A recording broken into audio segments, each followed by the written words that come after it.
Aquestes són les imatges que es van quedar impregnades a la meva retina la primera vegada que vaig anar en un viatge de turisme a la Índia ara fa 7 anys. Molt bon dia. El meu nom, com ja els han dit, és Jaume Santllorente. Soc el fundador i director general de l'organització Sonrisas de Bombay. La meva aventura vital, a més, una de les coses que més content estic d'estar avui aquí és que encara sóc un júnior. L'any que ve m'han dit que ja no ho seré. La meva aventura vital es va iniciar, com us he dit, fa 7 anys. Treballava de periodista econòmic a Barcelona i vaig entrar en una agència de viatges perquè tenia unes vacances. El meu interès era anar a Sud-àfrica, però em van convèncer les dues persones de l'agència de viatges que, si us plau, agafés una oferta a l'Índia que es deia Índia en Libertat, que estava molt bé de preu i que és un país que m'agradaria.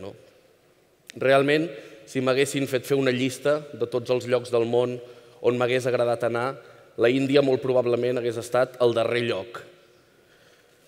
Tot i així, com era el viatge que estava més bé de preu, com bon català el vaig agafar. Vaig anar a l'Índia. La realitat que vaig veure a Bombay em va impactar. Una ciutat a la que corresponen aquestes imatges, una ciutat, a més, on van estar fa 2 anys les Alteses Reials, una ciutat on el 60% dels seus 20 milions d'habitants viu sota el llindar de la pobresa, una ciutat conformada per enormes oceans d'islams, zones de barraques, on els ciutadans pateixen dia a dia la manca dels drets humans més innegables. Una ciutat, a més, que segueix creixent en pobresa, doncs cada dia entren a Bombay més de 900 persones de la resta de l'Índia en busca dels seus somnis. Una ciutat que és l'exponent de la Índia poderosa, de la Índia del futur, de l'Índia financera, comercial, esplendorosa, però paradoxalment acumula pobres i pobres rere dia.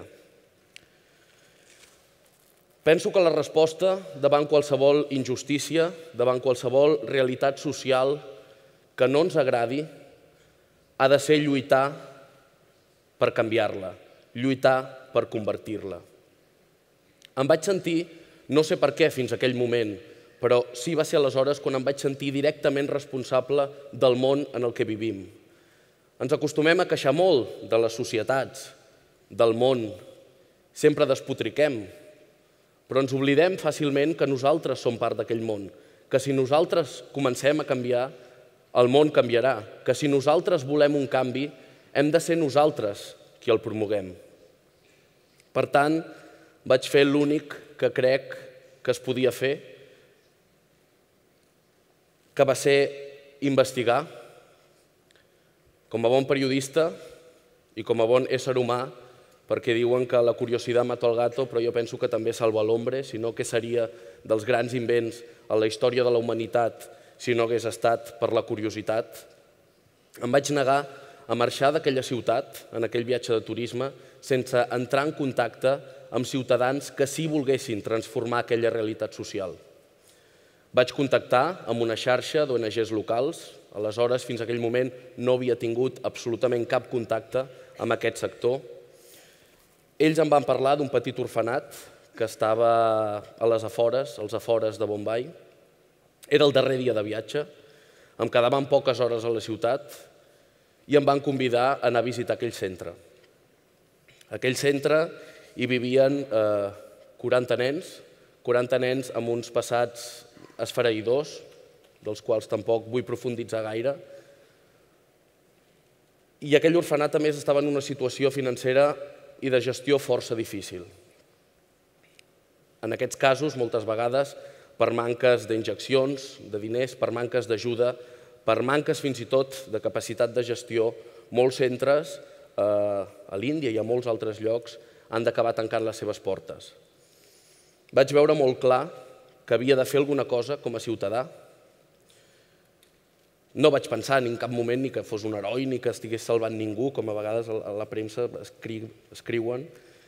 Jo no penso que fos cap heroi, sinó penso que vaig respondre a l'única medalla, en aquest cas, que podem tenir tots els que estem avui aquí, vosaltres que m'escolteu i jo que us parlo, que és la humanitat. I penso que aquesta humanitat és la que ens ha de fer respondre a una capacitat d'injustícia. Vaig fer, doncs, tornar a Barcelona, vaig deixar la meva feina de periodista, vaig començar a demanar cèntims d'on podia per plantar-me novament a Bombai i aconseguir que aquell orfenat seguís endavant, unir-me a la contrapart local que l'estava gestionant i iniciar aquesta aventura que és l'organització Sonrises de Bombai. Quan m'han convidat, perdó que us doni l'esquena un moment per agafar, quan m'han convidat, em van convidar al fòrum i em van comentar que estava dins de la part il·lusió, il·lusionar, vaig començar a meditar, una cosa que fins al moment no m'havia parat a pensar, que és que, sens dubte, la il·lusió va ser el que en aquell primer moment em va ajudar a emprendre aquesta tasca que ni molt menys va ser fàcil. Pensant en la fórmula, ja que estem amb les fórmules, sens dubte, per transformar la realitat social que volia transformar, perquè no m'agradava el que veia, no m'agradava el que vivia en el meu entorn més directe, en aquell moment, era Bombai, va ser, lògicament, emprendre aquesta organització, Sonrises de Bombai, educar, en aquest cas, educar-me jo mateix. Una de les coses que més conscient havia de ser i he estat durant aquests 7 anys és les meves pròpies limitacions. No venia del sector no lucratiu, no venia del sector de la cooperació al desenvolupament. Lògicament, he hagut d'estar 7 anys formant-me contínuament, màsters presencials, cursos a distància, no només en cooperació al desenvolupament, sinó també en management, en recursos humans, en la prologia, en molts aspectes pels quals jo era absolutament naïf i ignorant. De fet, a dia d'avui em segueixo considerant un gran ignorant. I, sens dubte, il·lusionar. Perquè la il·lusió és l'ànima, la il·lusió és l'ànima que ens empeny a donar fins i tot una forma més educacional, més sòlida, més professional en un cos. Però si l'ànima no és la capacitat d'il·lusió, sens dubte no es poden superar les adversitats ni es pot fer absolutament res. La il·lusió ha estat la que en aquests 7 anys ha aconseguit que aquells 40 nens d'un orfenat s'hagin convertit en més de 6.000 beneficiaris d'una organització que està actualment implementant el seu pla estratègic fins al 2015 a través de projectes holístics i transversals que contemplen l'educació, la salut i molts altres aspectes relacionats amb els objectius de desenvolupament del mil·lenni, una agenda global i internacional a la que ens hem volgut unir. La il·lusió és la que ha fet que a dia d'avui, per exemple, una 50ena de professores de les guarderies que gestionem siguin capaces de tenir més autoestima, de tenir la seva autonomia econòmica i d'assumir el propi lideratge dins de les comunitats. Joker लगते हो? स्माइल बहुत अच्छा एक संस्था है। वो बहुत हम लोग को पहला हम लोग को कुछ भी मालूम नहीं था। पढ़ाई तो हम लोग किया है लेकिन कैसा पढ़ाने का बच्चों को ये आइडिया नहीं था। उधर ट्रेनिंग देना उसके बाद हम लोग को आइडिया आया कि कैसा बच्चों को पढ़ाने का, कैसा हैंडल करने का है। टीचर का बहुत रोल होता है। एक तो बच्चे की नज़र में हम लोग अच्छे बनते हैं और वो लोग को कैसा उन लोग को छोटे छोटे वो बच्चे रहते हैं उनको मन में अभी ताज़ा रहते ना उनका मन तो उसको बहुत खुशी मिलती है। बहुत अच्छा लगता है मेरे को। छोटे छोटे बच्चे अभी कभी भी बाहर निकलते हो ना तो वो टीचर बुलाते हैं तो बहुत अच्छा लगता है मेरे। La il·lusió és també la que ha fet que les famílies dels beneficiaris menors d'edat o dels que s'estan beneficiant dels projectes acadèmics participin en el procés educatiu perquè realment no serveix de res si la família no està integrada dins del projecte, dins de la identificació de necessitats i durant tot el procés d'implementació del programa. बहुत अच्छा लगा कि अपने बच्ची जाएगी दूरी बस से जा रही है, और बहुत सब लोग खुश हुए कि स्कूल के जैसी पढ़ाई हो रही है, ऐसा स्कूल में नहीं, अपना पूरा ड्रेस सब अच्छे से लगने लगा। तो हम लोग को बहुत खुशी हुआ कि अपनी भी बच्ची जाने लगी स्कूल। फिर उतना कुछ आता नहीं था इसको, फिर जाने लगे टीचर के पास तो पढ़ने में अच्छी हो गई, थोड़ा चालाक बहुत हो गई, होशियार। उसके बाद डांस का तो उसको बहुत शौक हो गया।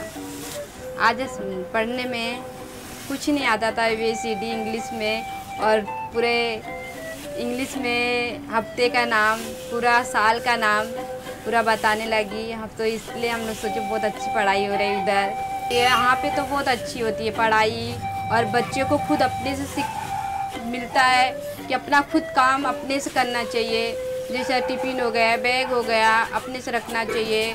अपने बच्ची को पढ़ाती है और आजू बाजू में मिलते हैं उनको भी बोलती है वो टीचर अच्छा पढ़ाते हैं, वो बाड़ी अच्छे हैं, उसमें अपना बच्चा भेजो। La il·lusió és la que ha fet possible també haver creat una sèrie de cooperatives que siguin autosuficients de les dones de la comunitat, perquè a més els projectes en si puguin anar sent autosostenibles en el temps.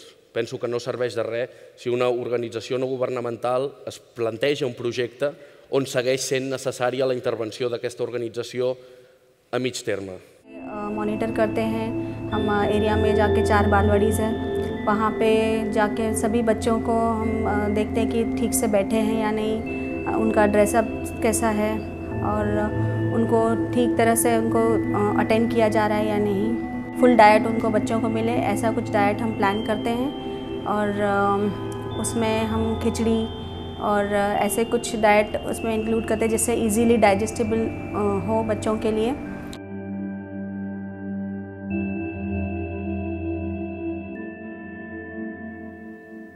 La il·lusió també ha fet possible involucrar funcionàries i dones i treballadores que treballen per les escoles, 900 escoles municipals, amb les quals hem començat a treballar paral·lelament aquest any per optimitzar el sistema educatiu a l'Índia.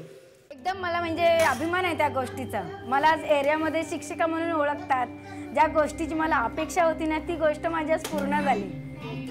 जशी माझी मुलं ज्या अंगणवाडीमध्ये जात होती ना, त्या अंगणवाडीपासून माझी इच्छा होती की मी शिशु वर्गाला किंवा असं अंगणवाडीमध्ये मदतीचं काम करायची भरपूर इच्छा होती।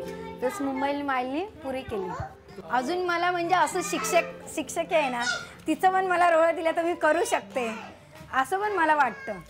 La il·lusió també ha estat, i m'agradaria remarcar, el motor que ha fet que avui en dia, per exemple, aquells primers beneficiaris d'ara fa 7 anys, avui en dia continuïn amb els seus estudis, continuïn amb les seves carreres universitàries fins i tot, i haguem pogut trencar el cercle de la pobresa en els seus destins.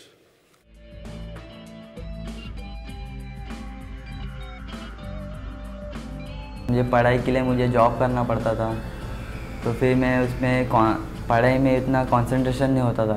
फिर मेरा लाइफ एकदम मतलब मैं जो होप नहीं कर सकता था मैं कुछ बन सकूँ आगे जाके। फिर मुंबई स्माइल आने के बाद फिर मुझे इतना सपोर्ट मिला, फिर बाद में मुझे पढ़ाई करने का होप मिला, फिर मैं होप कर सकता हूँ कि आगे जाके मैं कुछ बनूँगा। Havia un altre vídeo però m'estan dient que ja em queda poc temps. Simplement el que m'agradaria que avui tots els que estem aquí reflexionéssim. En el meu cas, l'únic que us puc comentar que una reflexió un dia fa 7 anys de sentir-me directament responsable del món on visc i de fer alguna cosa per canviar la injustícia o les situacions que no m'agraden ha donat pas a una organització on actualment s'han sumat aquestes ganes de seguir lluitant, aquestes ganes de seguir endavant, més de 224 persones, entre treballadors directes i indirectes. I m'agradaria que avui ens anéssim tots a dormir, empresaris que estan presents, joves que també esteu, fent-nos una pregunta, no? Què hem fet avui per millorar el món en el que vivim? Sens dubte penso que des del sector empresarial, com penso, per exemple, que el sector no lucratiu de les ONGs s'ha d'empresarialitzar en els propers anys, i ha de buscar fórmules de negoci per ser autosostenibles en el temps i no dependre sempre de donacions. També penso que el sector empresarial ha de trobar fórmules per assolir una missió social. La crisi és potser una bona oportunitat per plantejar-nos quina és aquesta missió, què és el que ens il·lusiona i realment si volem canviar el món. Per acabar, m'agradaria fer una reflexió que potser pot sonar una mica cursi, una mica nyonya, però a vegades ens l'oblidem, que és que el món no deixa de ser un jardí. Per tant, si volem conviure en un jardí bonic, siguem nosaltres i ara qui plantem les flors. Moltíssimes gràcies.